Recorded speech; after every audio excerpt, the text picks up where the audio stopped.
कैसे हैं आप लोग। दोस्तों, आज के हम इस वीडियो में आप लोग को 40 ऐसे प्रश्न बता रहे हैं जो अक्सर एग्जाम में पूछता रहता है और बिहार सुपर टेट में जो एग्जाम होने वाला है उसमें भी पूछने की संभावना है। तो आइए हम लोग एक एक करके लगभग 40 प्रश्न देखेंगे। तो दोस्तों, अगर आप अभी तक हमारे चैनल को सब्सक्राइब नहीं किए गए हैं तो हमारे चैनल को सब्सक्राइब कर लीजिए ताकि ऐसे वीडियो का नोटिफिकेशन आपके पास पहुंचता रहे। तो आइए चालू करते हैं। यहाँ पे आज का पहला प्रश्न दिया हुआ है कि निम्नलिखित में से किसको कैलकोथलिक युग भी कहा जाता है। नव पसार युग को कहा जाता है कि पूरा पसार युग को कहा जाता है कि ताम्र पसार युग को कहा जाता है कि लौह युग को कहा जाता है। तो याद रखना है, ताम्र पसार युग को कैललोथिक युग कहा जाता है। ठीक है, ये बात आपको याद रखनी है। उसके बाद नेक्स्ट प्रश्न यहाँ पे दिया हुआ है कि ऋग्वेद संहिता का 9वां मंडल पूर्णतः किसको समर्पित है। बताना है कि ऋग्वेद संहिता का जो 9वां मंडल है वह पूर्णतः किसको समर्पित है। तो इंद्र और उनका हाथी, या उर्वशी एवं स्वर्ग को, या पौधे और जड़ी बूटियों से संबंधित देवतागण को, या सोम और इस पे पर नामकृत देवता को। तो याद रखना है, इसका राइट आंसर हो जाएगा ऑप्शन नंबर डी। नेक्स्ट प्रश्न देखेंगे। यहाँ पे त्रिपिटक किसकी धार्मिक पुस्तक है। बताना है कि त्रिपिटक जो है वह किसका धार्मिक पुस्तक है। दोस्तों, अगर आपको आंसर पता है तो कमेंट करके आंसर भी बताते रहिए। तो बताना है कि त्रिपिटक किसकी धार्मिक पुस्तक है। जैन का, हिंदू का, पारसी का, या बौद्ध का, कि उपयुक्त में से कोई नहीं है या उपयुक्त में से अधिक। ठीक है, तो दोस्तों ये जो भी प्रश्न है सभी के सभी बीपीएससी के एग्जाम में पूछा हुआ प्रश्न है। तो इसका राइट आंसर हो जाएगा ऑप्शन नंबर डी। त्रिपिटक का संबंध जो है वह बौद्ध धर्म से है। नेक्स्ट प्रश्न हम लोग यहाँ पे देखेंगे कि किस शासक द्वारा पाटलि सर्वप्रथम पाटलिपुत्र की राजधानी के रूप में चयन किया गया। बताना है कि कौन सा शासक था जो सबसे पहले पाटलिपुत्र को राजधानी के लिए चुना था। तो अजातशत्रु के द्वारा, कि कालाशोक के द्वारा, कि उदयन के द्वारा, कि कनिष्ठ के द्वारा। तो याद रखना है, पाटलिपुत्र को सबसे पहले राजधानी बनाने के लिए उदयन ने चुना हुआ था। तो हमारा राइट आंसर हो जाएगा ऑप्शन नंबर सी। नेक्स्ट प्रश्न देखेंगे यहाँ पे 5 नंबर कि किस प्रकार की भूमि को अप्रदत्त कहा जाता था। बताना है कि किस प्रकार की भूमि को अप्रहत भूमि कहा जाता था। तो याद रखना, बीने जोती हुई जंगली भूमि को अप्रहत कहा जाता है। तो इसका राइट आंसर हो जाएगा ऑप्शन नंबर ए। नेक्स्ट प्रश्न देखेंगे कि कर्नाट वंश का संस्थापक कौन था। बताना है कि कर्नाट वंश जो था उसका संस्थापक कौन था। नरसिंह देव था, कि विजय देव, कि हरिदेव, कि न्यायदेव, कि उपयुक्त में से कोई नहीं, कि उपयुक्त में से एक से अधिक। तो याद रखना है, न्यायदेव को कर्नाट वंश का संस्थापक कहा जाता है। ठीक है, तो हमारा राइट आंसर हो जाएगा ऑप्शन नंबर डी।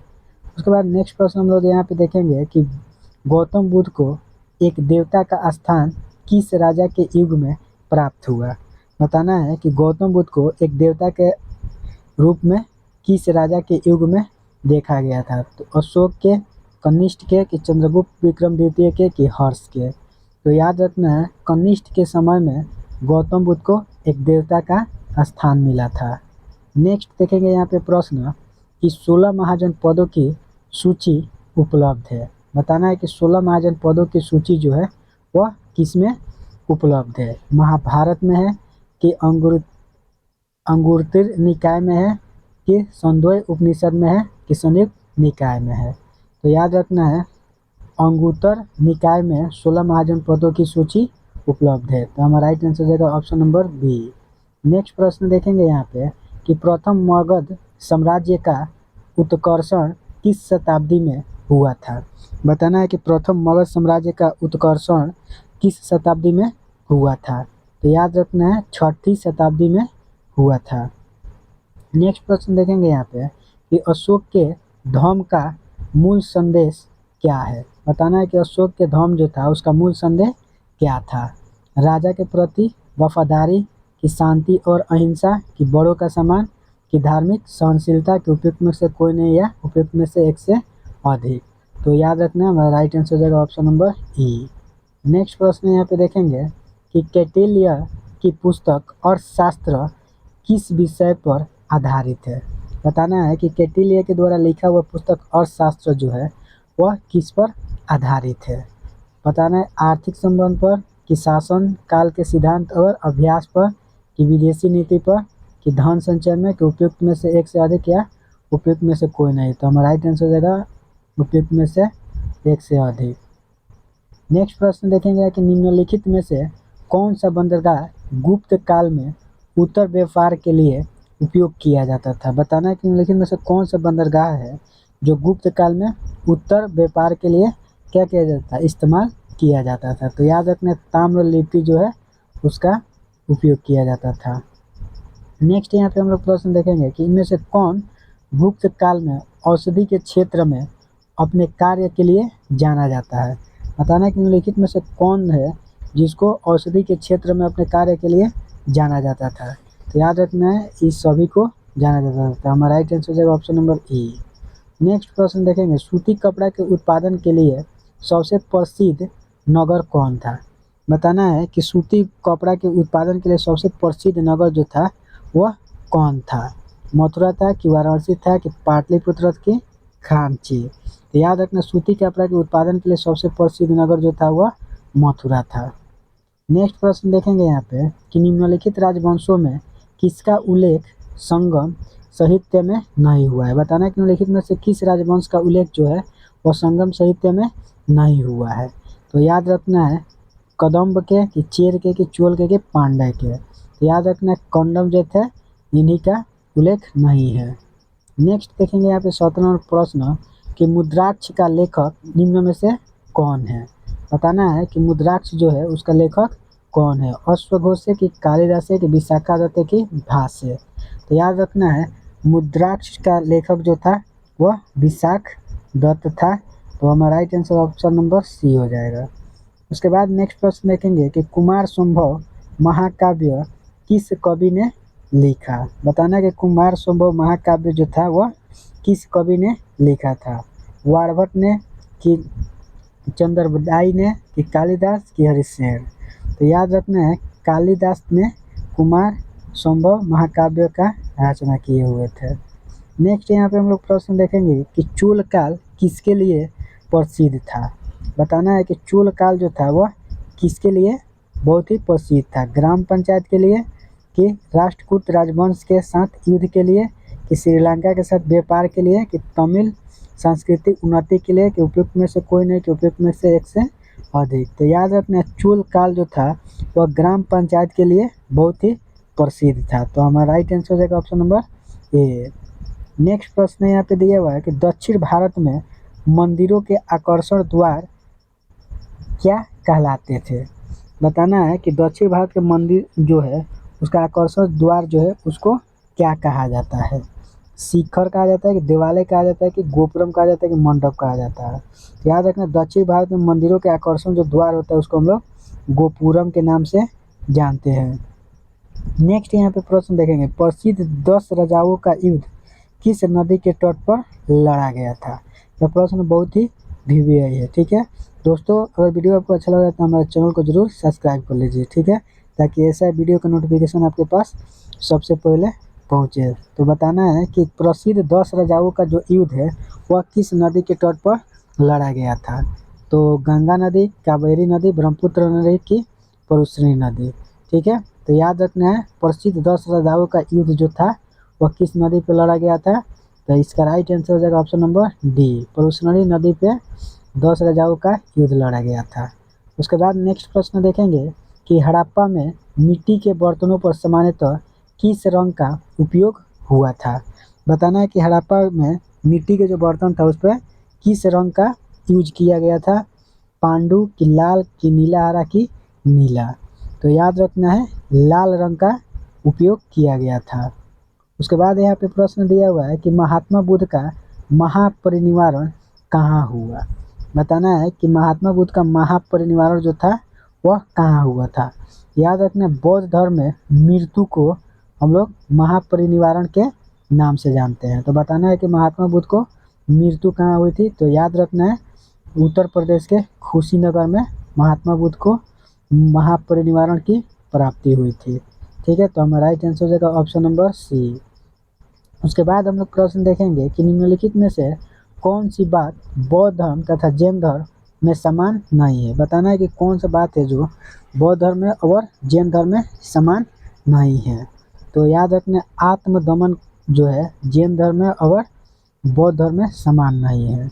नेक्स्ट हम लोग देखेंगे 25 नंबर प्रश्न कि विश्व का पहला गणतंत्र वैशाली में किसके द्वारा स्थापित किया गया।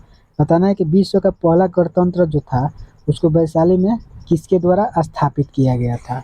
मौर्य के द्वारा कि नंद के द्वारा कि लिच्छवी के द्वारा कि गुप्त के द्वारा।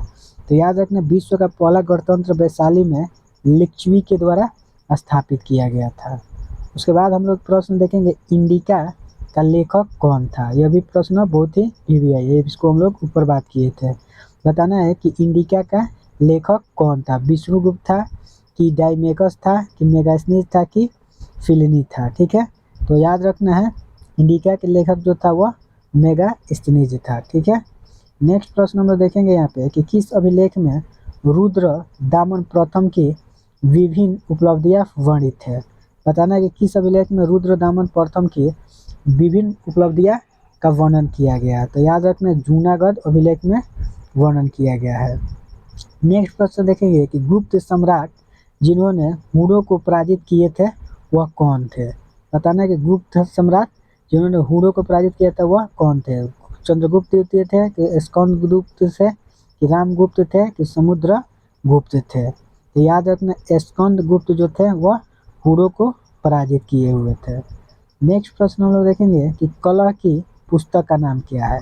ये भी प्रश्न बहुत ही भिवी है। बताना है कि कलह ने किस पुस्तक की रचना किए हैं। अर्थशास्त्र के, पुराण के कि इंडिका के। तो याद रखना है, अर्थशास्त्र के लेखक जो थे वह कौटिल्य थे। इंडिका के लेखक जो थे मेगास्थनीज थे। तो याद रखना, कलह जो थे वह राजतरंगिणी का लेखक थे। तो हमारा राइट आंसर हो जाएगा ऑप्शन नंबर डी। नेक्स्ट देखेंगे यहाँ पे प्रश्न कि उदंतपुर शिक्षा केंद्र निम्न में से किस राज्य में अवस्थित था। बताना है कि उदंतपुर शिक्षा का केंद्र बहुत ही प्रसिद्ध था, वह किस राज्य में स्थित है। तो याद रखना है, बंगाल में यह स्थित था, सॉरी बिहार में यह स्थित था। ठीक है, नेक्स्ट प्रश्न हम लोग देखेंगे।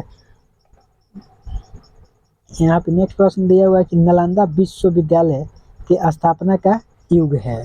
बताना है कि नालंदा विश्वविद्यालय जो था वह किस युग में हुआ था। कुषाण युग में कि गुप्त की, मौर्य की, पाल। तो याद रखना है, गुप्त काल में नालंदा विश्वविद्यालय का स्थापना कुमार गुप्त के द्वारा किया गया था। यह बात आपको याद रखना है, जिसको नालंदा विश्वविद्यालय जो था वह गुप्त काल में कुमार गुप्त के द्वारा क्या किया गया था, स्थापना किया गया था। और ये भी बात याद रखना है, नालंदा विश्वविद्यालय को बख्तियार खिलजी ने नष्ट कर दिया था। ठीक है, उसके बाद नेक्स्ट प्रश्न हम लोग देखेंगे कि किस काल में अछूत की अवधारणा स्पष्ट रूप से उद्धृत हुई थी। बताना है कि किस काल में अछूत जो था उसका अवधारणा जो था स्पष्ट रूप से उद्धृत किया गया था। तो याद रखना, धर्मशास्त्र के समय में यह घटना हुआ था। नेक्स्ट प्रश्न देखेंगे कि ईसा पूर्व 6ठी शताब्दी में विश्व की प्रथम गणतंत्रात्मक व्यवस्था कहाँ थी। बताना है कि ईसा पूर्व 6ठी शताब्दी में विश्व की प्रथम गणतंत्रात्मक व्यवस्था जो थी वह कहाँ थी। तो याद रखना है, वैशाली में। नेक्स्ट प्रश्न हम लोग देखेंगे यहाँ पे 34 नंबर कि पाटलिपुत्र में स्थित चंद्रगुप्त का महल मुख्यतः बना था। बताना कि पाटलिपुत्र में स्थित जो चंद्रगुप्त मौर्य का महल था वह क्या किस चीज़ों की बनी हुई थी। तो याद रखना है, ईंटों का बना था कि लकड़ी का बना था कि पत्थर का बना था कि मिट्टी का बना था। ठीक है, तो याद रखना है, पाटलिपुत्र में स्थित चंद्रगुप्त का महल जो था वह लकड़ियों का बना हुआ था।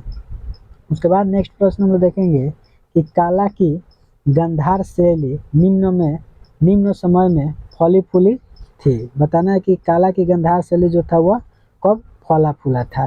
ठीक है, तो याद रखना है, कुषाणों के युग में यह फला फूला था। उसके बाद नेक्स्ट प्रश्न हम लोग देखेंगे यहाँ पे कि प्राचीन भारत का नेपोलियन किसे कहा जाता है।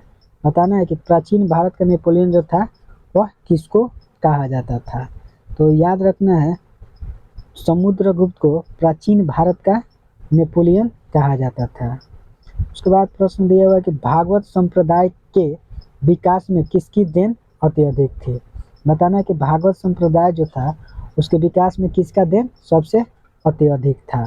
तो याद रखना है गुप्त जो था उसी का सबसे ज़्यादा भागीदारी थी। उसके बाद नेक्स्ट प्रश्न दिया है कि संगम युग में उरेरु किस लिए विख्यात था। बताना है कि संगम युग जो था उस समय उरेरु जो था किसके लिए प्रसिद्ध था। तो याद रखना कपास के व्यापार का यहाँ पे महत्वपूर्ण केंद्र था, इसी के लिए यह प्रसिद्ध था।